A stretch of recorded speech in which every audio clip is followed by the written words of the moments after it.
Hi ladies, this is Swathi from Swathi wardrobe. ఈరోజు మనం Lenin kurti sets చూసేద్దాం. ఇవన్నీ మనం బిఫోర్ చేసిన మోడల్స్లోనే ఉంటాయి, కానీ ఫ్యాబ్రిక్ మారిపోతుంది.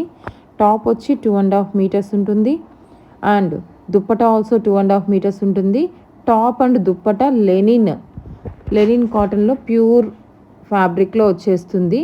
బాటమ్ వచ్చేసరికి 2.5 మీటర్స్ ఉంటుంది. బాటమ్ మాత్రం ప్యూర్ కాటన్ ఉంటుంది. సో మీకు వీటిలో డిఫరెంట్ కలర్స్, ప్యాటర్న్స్, డిజైన్స్ చాలా ఉన్నాయి. మీకు ఏది నచ్చిందో అది చూసేసి తెలుసు కదా ప్రాసెస్. స్క్రీన్ షాట్ తీసి నాకు వాట్సాప్ పంపించండి. అవైలబిలిటీ చెక్ చేసి మీకు నేను ఇన్ఫామ్ చేసేస్తాను. Okay ladies, thank you.